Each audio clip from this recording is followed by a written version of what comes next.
नमस्कार मित्रों, आज सीधू ने सट में चंडीगढ़ से अजय शुक्ला जी हमारे साथ जुड़े हैं। अजय जी, आपका स्वागत है। आज बात होगी प्रधानमंत्री नरेंद्र मोदी के बुढ़ापे की। उनको जिस प्रकार से संकेत दिए जा रहे हैं कि उनको सेवानिवृत्त हो जाना चाहिए, वैसे प्रधानमंत्री पद के लिए तो कोई आयु मर्यादा तय नहीं की थी। पहले मोरारजी देसाई 82 साल के थे और प्रधानमंत्री बने थे। हालांकि नेहरू के तुरंत बाद उनको प्रधानमंत्री बनने की चाहत थी, मगर 77 में वो प्रधानमंत्री बन पाए। मगर नरेंद्र भाई ने तो खुद तय किया था कि 75 साल के हो गए, उनको मार्गदर्शक मंडल में डाल दो। और उन्होंने जो नियम बनाया, हालांकि उनके कॉन्स्टिट्यूशन में नहीं था, मगर औरों के लिए, जिन्होंने उनको मदद की, जिन्होंने उनको बचाया, उनको मुख्यमंत्री रहते हुए राजधर्म का पालन नहीं करते हुए उनको बचाया, वो लाल कृष्ण आडवाणी और डॉक्टर मुरली मनोहर जोशी सहित अनेकों को उन्होंने मार्गदर्शक मंडल में डाल दिया। चुनाव लड़ने से उनको मुक्त कर दिया, टिकट नहीं दिया। अब उनकी बारी है। अब दूसरी ओर एक युवा चेहरा है राहुल गांधी, जो दुनिया भर के विश्वविद्यालयों में जाता है और युवा दल से बात करता है। वो स्वयं तो हार्वर्ड और कैम्ब्रिज में पढ़ा हुआ है। भारत में भी वो युवा शक्ति से बात करता है और मेरे ख्याल से उनको तलाश है कि कांग्रेस का नेतृत्व, युवा नेतृत्व उनके साथ ताल मिला के काम करें। मगर अभी अभी गुजरात में जिस प्रकार से उन्होंने जिलाध्यक्षों का चयन किया, तो हम तो उनको कहते हैं कि उनमें से अधिकांश लंगड़े घोड़े हैं और वही लोग हैं जिनके नुमाइंदे अधिकांश रूप से जिलाध्यक्षों के पद पर आए हैं। वो पता नहीं क्या 2027 में राहुल गांधी ने जो चैलेंज किया था कि मोदी शाह के गुजरात में हम जीत के बताएंगे, उसको परिपूर्ण करेंगे कि नहीं करेंगे, ये अभी देखना है। क्योंकि आमतौर पर 77 सीट तो वैसे ही कांग्रेस जीत जाती है 182 में से, मगर पिछली बार जगदीश ठाकुर, जिनको प्रमोशन मिला, कांग्रेस के विधायकों की संख्या 117 कर देने के एवज में उनको प्रमोशन मिला और उनको ऑल इंडिया कांग्रेस कमेटी में डाला गया। तो इस प्रकार से चला, तो मेरे ख्याल से यहां पर कांग्रेस का क्या हाल होगा, ये बात हम आज अजय जी के साथ भी चर्चा करेंगे। राष्ट्रीय स्तर की बात भी अजय जी के साथ चर्चा करेंगे। अजय जी राहुल गांधी को बहुत करीबी से जानते हैं, उनके बारे में जानते हैं, कांग्रेस के बारे में जानते हैं, स्वतंत्र संग्राम में हिस्सा लिए परिवार से आते हैं। इसलिए मेरे ख्याल से अजय जी से हम बात करेंगे। अजय जी, अब होगा क्या? मोदी जी को बुढ़ापा आ गया और राहुल जी युवा पीढ़ी की तलाश में हैं। आप क्या सोचते हैं? डॉक्टर साहब, पहले तो आपको और सभी दर्शकों को बहुत नमस्कार, प्रणाम। और बात शुरू करने के पहले मैं एक चीज कहूंगा कि आप एक बात बताइए, भारत का पहला प्रधानमंत्री एक प्रोफेशनल व्यक्ति था, जिसकी एक समझ अंतरराष्ट्रीय स्तर की, राष्ट्रीय स्तर की, स्थानीय स्तर की, हर तरह से, जो शिक्षा को भी जानता था, जिसने पूरी दुनिया को एक इकोनॉमी में नया मॉडल दिया, सोशियो जो इकोनॉमी का मॉडल दिया, उस इकोनॉमी मॉडल से कैसे गरीबों का उत्थान हुआ, एक मिडिल क्लास बन के तैयार हुआ। नहीं तो हिंदुस्तान के अंदर आप देखिए, जो 82% लोग थे वो गरीबी रेखा से नीचे थे और सिर्फ 8% लोग होते थे, यानी एक अमीर था, एक गरीब था, कोई था ही नहीं बीच में। रोटी खाने के लिए मुश्किल होता था, एक वक्त की रोटी खा ले किसी तरह। और उस शख्स का वह अप्रोच, उस शख्स ने इस देश को शिक्षा के लिए आईआईटीज दिए, आईआईएम दिए, जिस तरह के इंस्टीट्यूट्स दिए तमाम सब्जेक्ट्स में। मैं एक दिन केरल गया था और केरल में मैंने देखा इलायची इंस्टीट्यूट था, उस पर रिसर्च इंस्टीट्यूट था। मैंने पता किया, पता चला नेहरू जी की देन है। इसी तरीके से लखनऊ में विश्व विज्ञान प्रयोगशाला, नेहरू जी की देन।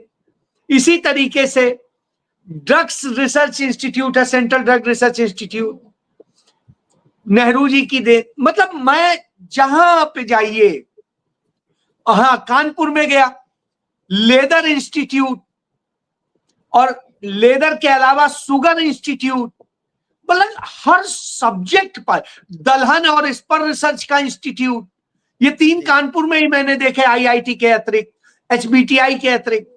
मैं ये उदाहरण बता रहा हूं, ये सब गवर्नमेंट सेक्टर। क्या दे के गए? सोच थी, अप्रोच थी कि इस देश को क्या बनाना है। इस देश की आजादी के बाद में सबसे पहला मेडिकल कॉलेज इत्तेफाक से हमारे जिले कानपुर को ही दिया था उन्होंने, गणेश शंकर विद्यार्थी मेडिकल कॉलेज। अच्छा, तो मैं विद्यार्थी के नाम से, जी जो कि बड़े मशहूर पत्रकार थे। जी, तो मैं ये बता रहा हूं, इस कंट्री का आजाद होने के बाद पहला मेडिकल कॉलेज था। आईआईटी, मेडिकल कॉलेज क्या नहीं दिया। आज जब मैं उसी कानपुर में जाता हूं, उस कानपुर का एमपी भी, जो इत्तेफाक से इस समय पत्रकार ही है, बीजेपी का है, तमाम सारे नेताओं को और सबको देखता हूं, ज्ञान विज्ञान की कहीं चर्चा होते नहीं देखता। आपको पता है राजीव गांधी ने गंगा की स्वच्छता का जो अभियान शुरू किया था, और उसका जो प्रोजेक्ट शुरू किया था, वो भी कानपुर से शुरू किया था, उसका कानपुर में हेडक्वार्टर। और आज न गंगा स्वच्छ है, न आज लेदर के काम में जो कानपुर अग्रणी था, आज वो बिल्कुल बेकार सा हो गया है। आप शुगर की बात करें तो कानपुर के अंदर शुगर की जो मिलें होती थी वो तक बंद हो गई, वो नहीं रह गया। आप बात करें कि कानपुर में जो तमाम सारे इंस्टीट्यूट्स की बात जब मैं कर रहा हूं, आईआईटी से लेके एचबीटीआई तक, एचबीटीआई आप सोचिए एक बड़ा शानदार इंस्टीट्यूट था, आईआईटी बनने के पहले का इंस्टीट्यूट था। उसमें तमाम सब्जेक्ट में जो इंजीनियरिंग की स्पेशल ब्रांच थी, जो देश में कहीं नहीं थी। अच्छा, आप ये समझिए, वो यदि आप डालिएगा, आप तो डीम्ड यूनिवर्सिटी है, वो इतना बेहतरीन होता था। मेरे छोटे भाई ने वहां से बीटेक किया, और आप ये समझिए बीटेक का जो उसने पूरी पढ़ाई की, 4 साल की पढ़ाई, हॉस्टल, खाना, ये तीनों मिला के उसने 4 साल में 48,000 रुपए पेमेंट किए जी, और उसको वहां से वजीफे में 1,60,000 रुपए मिले। अब आप इससे, मैं एक दिन तो वो वहां से जब निकला था तो उसने कंप्यूटर वहीं के वजीफे के पैसे से खरीदा था। सोचिए, हॉस्टल भी हो गया, खाना भी हो गया, पढ़ाई भी हो गया। इस तरह से करके इन इंस्टीट्यूट्स को तैयार किया था जो है उन लोगों ने। आज तो अब वहां मैंने फिर क्या कहा, ज्ञान विज्ञान की चर्चा नहीं होती। कृषि विश्वविद्यालय, चंद्रशेखर आजाद कृषि विश्वविद्यालय स्थापित किया उसी कानपुर में, उन्हीं नेहरू ने, चंद्रशेखर आजाद पे। जो लोग ये तमाम बातें कहते हैं, वहां पर नेहरू परिवार के नाम पे, विजय लक्ष्मी के पंडित के नाम पे नहीं किया। वहां बिल्हौर से पहली सांसद थी विजय लक्ष्मी पंडित, देश की आजादी के पहले। अब आप सोचिए, देश की आजादी के पहले जो चुनाव हुआ था उसमें विजय लक्ष्मी पंडित वहां से सांसद बनी थी बिल्हौर लोकसभा सीट से।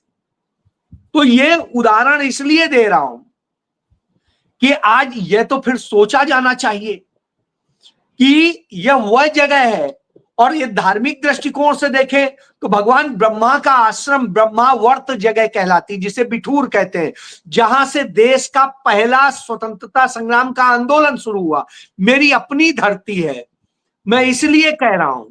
रानी लक्ष्मीबाई जहां खेली हैं, बड़ी हुई हैं, जहां पर आकर के पेशवाज को शरण दी, जब महाराष्ट्र से, आपका तब तो बॉम्बे स्टेट ही होता था, वहां से आकर के यहां शरण दी थी हमारे गांव ने, और देश की आजादी की अलग जगाई गई थी। वहीं से निकले हुए पंडित जुगल किशोर शुक्ला ने जाके कलकत्ता में पहला हिंदी का अखबार निकाला था। मैं ये सब इसलिए कह रहा हूं, पंडित जवाहरलाल नेहरू के पिता यानी मोतीलाल नेहरू जी के मामा पंडित पृथ्वीनाथ के नाम पे कॉलेज है, पीपीएन कॉलेज। एक समय में दो सबसे टॉप कॉलेजेस माने जाते थे, क्राइस्ट चर्च और पीपीएन। मैं इत्तेफाक से पीपीएन का पढ़ा हूं। तो इसलिए कह रहा हूं कि इन सब जगह वो इंस्टीट्यूट तब देखे गए कि 700 रुपए में मैंने अपना ग्रेजुएशन कंप्लीट कर लिया था साहब, लॉ कंप्लीट कर लिया था। तो अब आप सोचिए कि जब यह होता था, और आज क्योंकि आज सोच खत्म हो गई, हमने नरेंद्र मोदी को प्रधान, इतनी बातें मैंने क्यों बताई इसलिए बता रहा हूं कि नरेंद्र मोदी को प्रधानमंत्री तो बना दिया, लेकिन क्या नरेंद्र मोदी की सोच में ज्ञान विज्ञान है? क्या नरेंद्र मोदी की सोच में इस देश के उस डेवलपमेंट का ओरिजिनल खाका है जिससे ये आधार मजबूत हो? मैं आज जिस चंडीगढ़ में हूं, रोज पानी पीता हूं, रोज जो भी अनाज खाता हूं, जो भी कुछ खाता हूं, 100 बार पंडित जवाहरलाल नेहरू के चरणों में नमन करके खाता हूं। क्यों? क्योंकि यहां जो पानी भी आता है वो पंडित नेहरू के बनाए भाखड़ा डैम से आता है। यहां पर जितने में अनाज आज उत्पादन हो रहा है, जहां कुछ नहीं होता था, जहां फल फूल सब सब्जियां लग रही हैं, यहां बंजर होता था, बंजर इलाका था चंडीगढ़ जी। और मनी माजरा गांव हुआ करता था, कुछ और छोटे छोटे से उनके गांव थे। आप ये सोचिए, यहां के लोग सिर्फ जानवर चराने के लिए ढूंढते थे जगह कि जहां मिल जाए। आज ये इतना खूबसूरत है, क्यों? क्योंकि वहां से पानी मिला। पंडित नेहरू ने नंगल में एनएफएल स्थापित की, नेशनल फर्टिलाइजर्स, जिससे खाद भी आपको यहीं पे मिल जाए। तो खाद भी आपको मिल जाए, बिजली भी मिल जाए, पानी भी मिल जाए, और अच्छा वातावरण प्राकृतिक मिले, इसकी व्यवस्था की थी। आप कभी, मैं गुजारिश करूंगा, कभी नंगल और भाखड़ा का विजिट कीजिए, चंडीगढ़ का विजिट कीजिए। देखिए सर, क्या सोच थी उस समय उस नेहरू की, जब देश मरा पिटा कंगाल मिला था, 1948 में नींव रख दी थी। तो जिस आदमी की इतनी बड़ी सोच रही हो, क्यों थी? क्योंकि उसके अंदर विद्वत्ता थी, उसके अंदर वह ज्ञान का भाव था जिसका अभाव हमें देखने को मिलता है हमारे मौजूदा प्रधानमंत्री। मौजूदा प्रधानमंत्री सिर्फ उम्र से बूढ़े नहीं होंगे, वो असल में ज्ञान से भी बिल्कुल व्यर्थ है, और वो व्यर्थ है उन सारे चीजों से जो असल में देश को मजबूत करती है। नेहरू ने इंडस्ट्री जानते थे, उद्योग धंधे बहुत जरूरी हैं, व्यापारियों का ध्यान रखना जरूरी है, सबके लिए किया, एक चीज के लिए नहीं किया। यहां अडानी के लिए होगा, अंबानी के लिए हो गया, कुछ और चहते पूंजीपतियों के लिए होगा, बाकी सबको भूल जाइए, मरने दीजिए। मुझे कल ही एक मेल आया था, एचडीएफसी बैंक में मेरा अकाउंट है, तो आया कि अब जो आप ऑनलाइन भी ट्रांजैक्शन करेंगे उसमें आपको ये स्लैब है, इतना इतना चार्ज देना पड़ेगा। पहले कहा आप कैश पे पड़ेगा, फिर कहा ऐसे पे पड़ेगा, फिर कहा ऐप से यदि करेंगे तो पड़ेगा, अब कह दिया कि साहब इससे भी पड़ेगा। तो आप सोचिए, आपके पास पैसे नहीं है, आमदनी नहीं हो पा रही, बचत नहीं हो पा रही, आपके खाते में पर्याप्त बैलेंस नहीं, तो साहब आपके ऊपर उसकी पेनाल्टी पड़ेगी। यानी आपने हमें छोड़ा कहां कहां। True. यह इसलिए है क्योंकि आपकी सोच असल में बूढ़ी है। आपकी सोच कंट्री के लिए नहीं है, आपकी सोच चंद लोगों में सिमट गई है। तो यह अंतर है। और राहुल गांधी में जो अंतर है उसकी बात कर लेता हूं। राहुल गांधी उसी गांधी नेहरू परिवार से आते हैं जिस नेहरू ने इतना कुछ बनाया, जिनकी बेटी इंदिरा गांधी ने इतना कुछ बनाया, और उसके बाद में उनके पिता ने बनाया। आज हम आप बात कर रहे हैं जिस माध्यम से, राजीव गांधी की देन है। वो कंप्यूटर राजीव गांधी की देन है। और इस पे भी एक इत्तेफाक बताऊं, मेरे पिताजी के क्लासमेट प्रोफेसर परिहार थे, आईआईटी में उसके प्रोफेसर थे कंप्यूटर साइंस के। और मैं उन दिनों 12th में था या 11th में था, तब मैं उनके पास पहली बार गया। तो मैंने कहा राजीव गांधी ने जो वो कहा था कि सुपर कंप्यूटर, तो उन्होंने मुझे पहली बार सुपर कंप्यूटर दिखाया जब। और उस समय तो इतनी कंप्यूटर ही बड़ी चीज होती थी, सुपर कंप्यूटर तो अलग चीज। हालांकि हमारे नरेंद्र मोदी जी बड़े महान थे, जब यहाँ कंप्यूटर भी नहीं था, मेल भी इजाद ही नहीं हुआ था पूरी दुनिया में, तब वो मेल भेज देते थे। तब वो डिजिटल कैमरा इस्तेमाल करते थे जब डिजिटल कैमरा ही नहीं होता था। अब आप सोचिए, हमारे मोदी जी से ज्यादा ज्ञानी विज्ञानी कोई हो नहीं सकता है। तो साहब, तब मैंने पहली बार जाके वहां सुपर कंप्यूटर देखा था, और वो मेरा अपना अनुभव मेरे को रोमांचित करता है।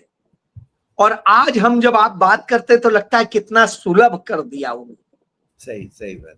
और इसीलिए मैं कहता हूं जो उनकी देन थी आज उसी के बदौलत है। जब पहली बार मोबाइल कॉल की थी सुखराम जी ने पश्चिम बंगाल के मुख्यमंत्री को, जो कांग्रेस के उस समय वो क्या नाम है, संचार मंत्री थे, केंद्रीय संचार मंत्री, तो सब वो हिमाचल के इत्तेफाक से थे, उनके परिवार से, उनसे मुझे मिलने का अवसर मिला। तो वो बताते थे कि राजीव जी क्या कहा करते थे, क्या सपने थे उनके। और इसीलिए विज्ञान और तकनीक को अलग मंत्रालय राजीव गांधी ने बनाया था। इसीलिए खेल, युवा और खेल मंत्रालय को अलग राजीव गांधी ने बनाया था।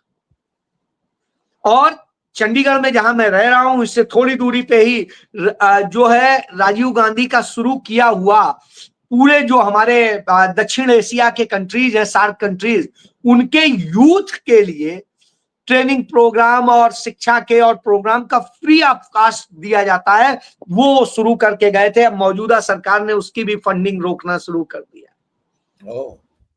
तो यह अपने आप में दुर्भाग्य है कि हम कहां ले जा रहे हैं। जो जिस शहर में बैठा हूं वो शहर तो पंडित नेहरू का ही बनाया हुआ है। आप सोचिए, एम्स हो या सबसे अच्छा पीजीआई भी चंडीगढ़ का इत्तेफाक से कहा जाता है, वो भी नेहरू जी का ही बनाया हुआ है। तो मैं इसलिए कि किस क्षेत्र में उस आदमी की सोच नहीं थी, यह युवा सोच होती है। नरेंद्र मोदी जब 11 साल पहले मुख्यमंत्री बने थे, हमने एक उम्मीद की थी कि चलिए कोई बात नहीं, सीनियर सिटीजन ही बने, लेकिन यह सीनियर सिटीजन यह सोच तो रखता हो, वह सोच नहीं मिली। वो सोच फर्स्ट डे से बूढ़ी थी, और वो इस तरह की थी कि आपको धर्म के नाम पे फंसा दीजिए। हमारे धर्म में जो 4 आश्रम गिनाए गए, उन आश्रम में आखिरी आश्रम है कि आप सब जो है बस भगवान में लीन हो जाइए, बाकी कुछ नहीं कीजिए। और साहब, नरेंद्र मोदी ने इस देश की जनता को वहां ढकेल दिया, जबकि हमारे धर्म में प्रतिबंधित है कि आप बाकी अपने आश्रमों के दौरान 25 साल की उम्र तक ये, 50 साल की उम्र तक ये, उसके बाद 75 साल तक की में ये करेंगे। वो जो हमारे यहाँ है वो बड़ा स्पष्ट है, उसमें कहीं 75 साल तक कोई आपका ये नहीं है कि आप पूजा पाठ में इतना व्यस्त रहिए कि आप सब भूल जाइए। यहां तो इस देश के युवाओं को कांवड़ लाद के जाम्बी बना दिया गया, ज्ञान विज्ञान का नहीं बनाया गया।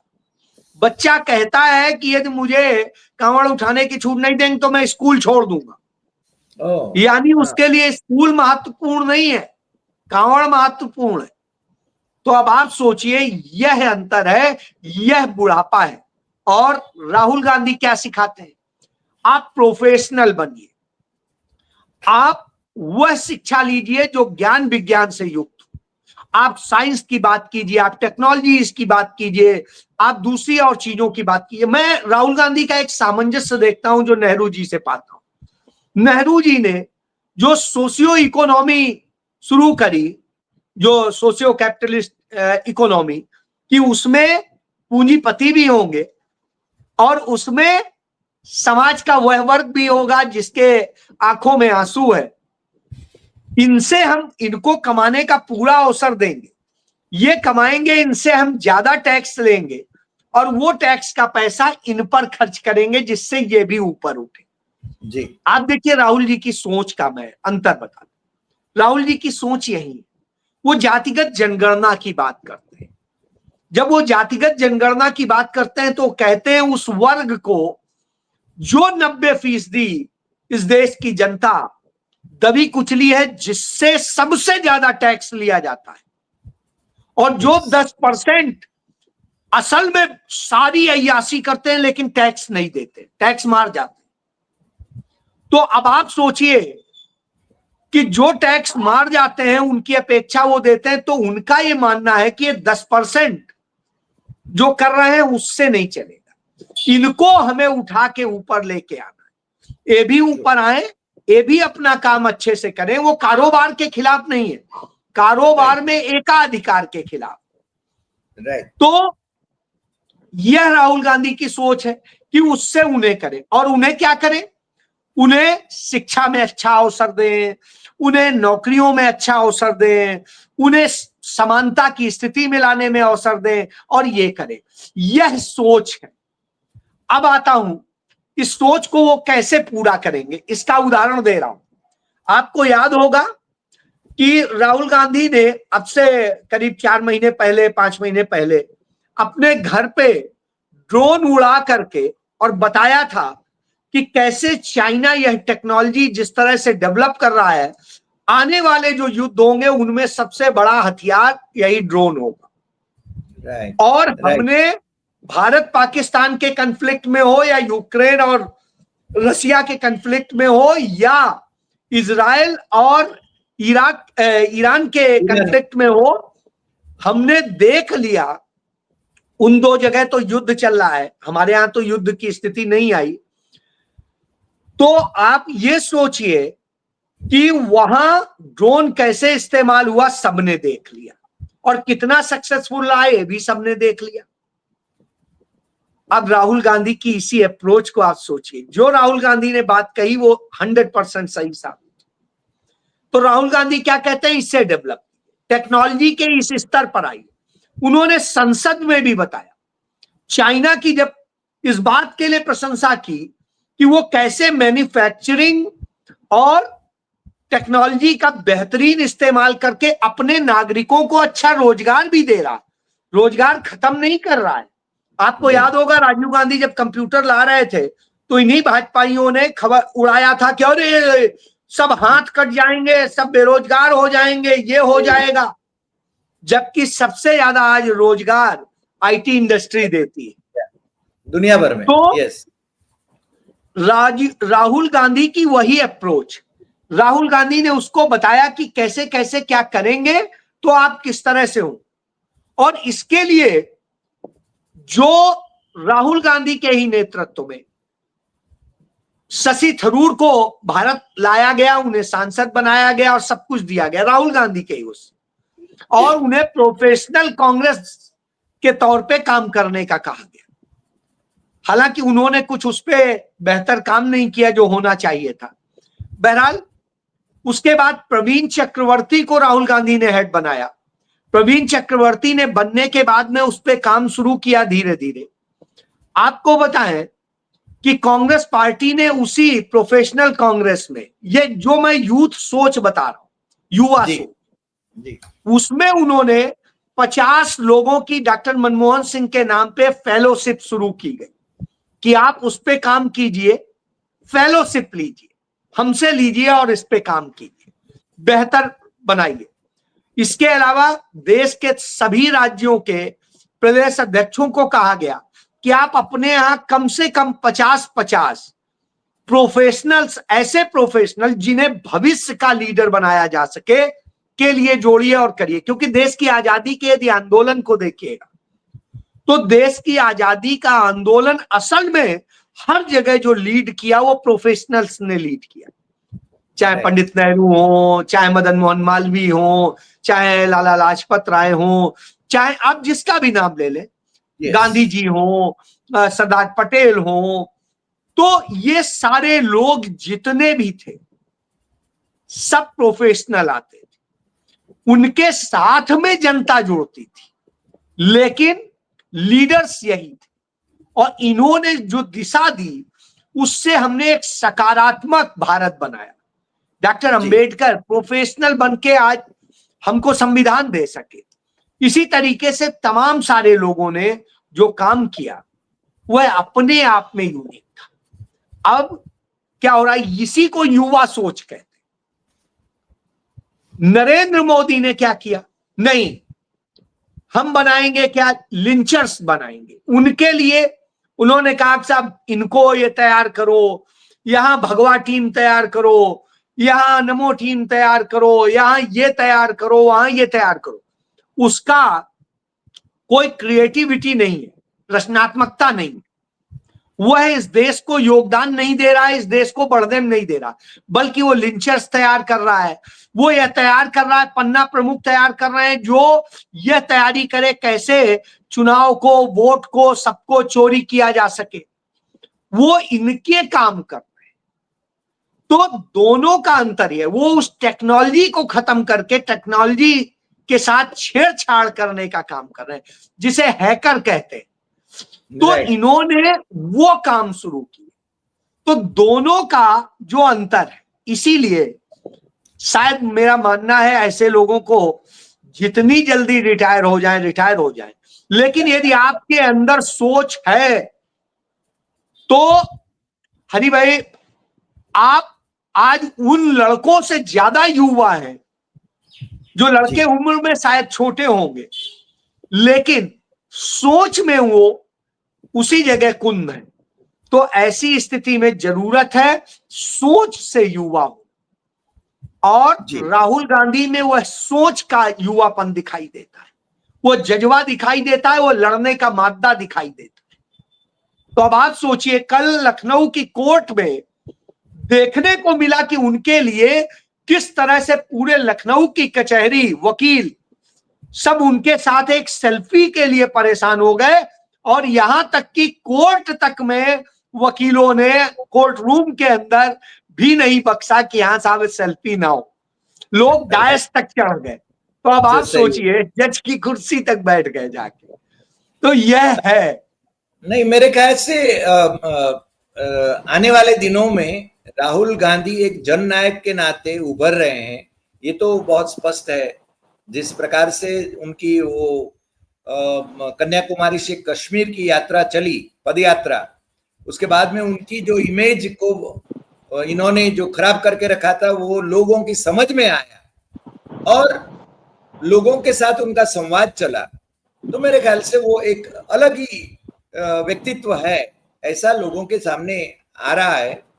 मगर क्या उनकी पार्टी के लोग वो नई सोच वाले राहुल गांधी को स्वीकार करने के लिए या तो उनको समर्थन करने के लिए तैयार हैं? सवाल ये है अजय जी।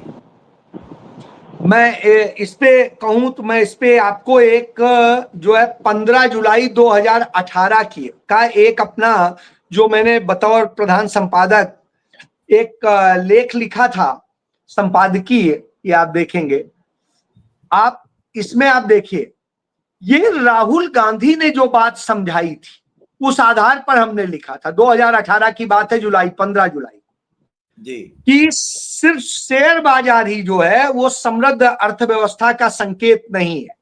नहीं है। और आज जो बात उन्होंने 7 साल पहले बताई, आज वो बात 100% साबित हो रही है कि शेयर बाजार चाहे जितना ऊपर उछल जाए, उससे आम देश का व्यक्ति उससे नहीं उछल सकता है, ना उससे बढ़ सकता है। उसका जीवन जो चलेगा वो चलेगा तमाम उन इंफ्रास्ट्रक्चर, उन सोच के साथ। मुझे लगता है कि कांग्रेस के भी लोगों को इस बारे में सोचना चाहिए। ये राहुल गांधी 7 साल पहले सोच सकते थे, इनके लोग क्यों नहीं सोच पा रहे? क्योंकि आज नेहरू जैसे, गांधी जैसे, पटेल जैसे, या मदन मोहन मालवीय जैसे, या आप किसी का भी नाम ले ले उस समय, चाहे मौलाना आजाद जैसे या और जैसे लोग, ये लोग नहीं। क्यों नहीं है? क्योंकि हमने जो इस दौर में जो पीढ़ी बनाई, वह पीढ़ी वह बनी जो क्षेत्रीय छोटी राजनीति तो कर लेती है, मोहल्लेदारी की कर लेगी, इलाके की कर लेगी, क्षेत्र की कर लेगी, जाति की कर लेगी, लेकिन उसने ज्ञान विज्ञान नहीं समझा, उसने टेक्नोलॉजी नहीं समझी, उसने हिस्ट्री नहीं समझी, हिस्ट्री से कुछ सीखा नहीं। वो कहता है, मैं भाई से पूछा कि यार तुम इतने बड़े साइंटिस्ट हो तो तुम्हें ये तक नहीं पता है? तो कहा भाई जी मैंने हिस्ट्री कब पढ़ी, देखिए 12th पास हुआ, मैं वो सेलेक्ट होके वहां चला गया, फिर साइंस पढ़ते पढ़ते ये करते करते पीएचडी किया, पीएचडी करके ऐसे चला गया, फॉरेन चला गया, फॉरेन में रिसर्च करता रहा, वो आया, फिर ये। तो कहा मैं ड्रग की रिसर्च करता हूं, उस पर आप मेरे से पूछ लीजिए, मुझे इस पे तो पता नहीं। और 12वीं तक कोई इतना इतिहास पढ़ाया नहीं जाता है कि आपको पता हो। उसकी बात भी मुझे सही लगी। मुझे लगता है हमें अपने बच्चों को सच्चा इतिहास पढ़ाए जाने की जरूरत है। क्यों कह रहा हूं सच्चा?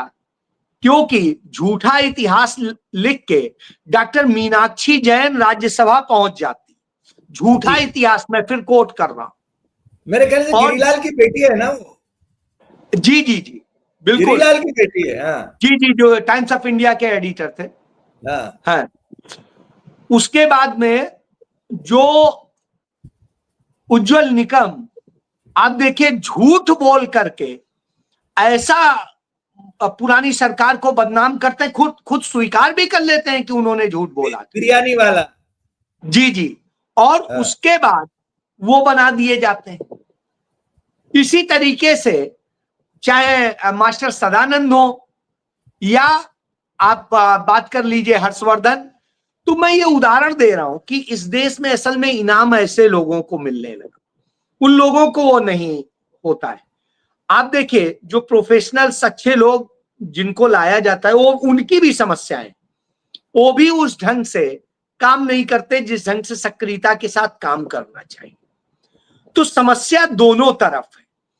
क्यों? क्योंकि ये जो बीच में पीढ़ी तैयार हुई जिसने कोई आंदोलन नहीं देखा। आप सोचिए, जो व्यक्ति 2047 में 5 साल का, 10 साल का, 8 साल का रहा होगा या 15 साल का रहा होगा, वो आंदोलन के बारे में कितना जानेगा? 19-20 में थोड़ा सा, चलिए उस समय जोश था, जज्बा था, इसलिए थोड़ा सा जानता भी होगा, लेकिन उसके बाद जो पीढ़ी आती चली गई वो सुविधा भोगी पीढ़ी हो गई, वो सिर्फ अपने तक सीमित हो गई। हमें आगे बढ़ना है, हमें ये करना है, हमें। नेहरू ने इस देश के लोगों को आगे बढ़ाने का काम कर दिया, लेकिन इस देश के लोगों ने अपनी जिम्मेदारी नहीं निभाई कि हम इसके साथ साथ यह भी ज्ञान अर्जित करें, इस तरह से करें, ये हमें होना चाहिए। इसने इस देश में ऐसी पीढ़ी तैयार कर दी जो आज पूरी राजनीति में एक समस्या बन के खड़ी हो गई है, जो नेहरू के प्रतिमा पर थूकती है, गंदगी करती है, साहब वह तक देखने को मिल रहा है। वो भूल जाते हैं कि इन्होंने ही आपको इस काबिल बना के दिया। जी यानी इसका मतलब तो ये हुआ कि राहुल की राह बहुत कठिन है।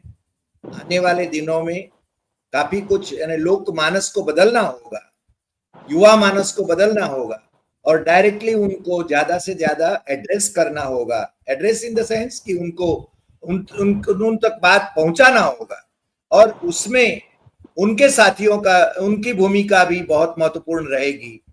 इसलिए मैं वो प्रोफेशनल्स की बात भी कर रहा था कि प्रोफेशनल्स का भी बड़ा रोल है।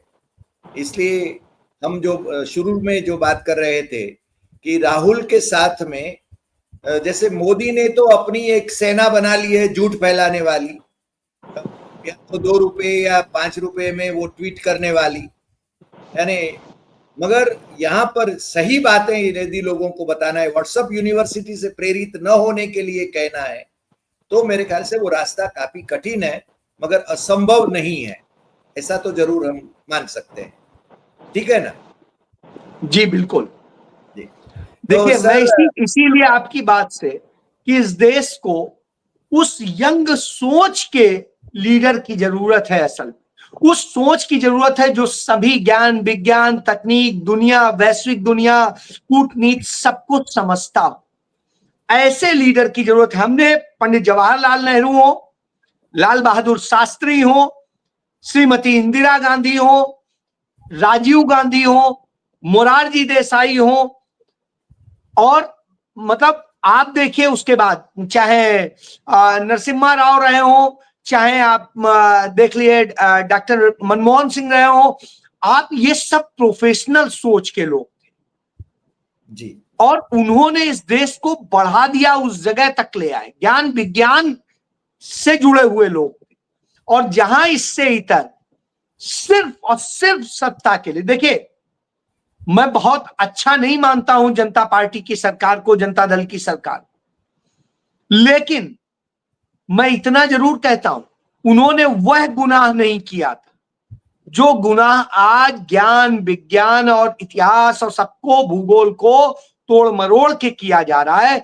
इससे नुकसान हो रहा है। इसलिए मेरा मानना है उस युवा सोच का व्यक्ति होना चाहिए जो ज्ञान विज्ञान को केंद्रित करे।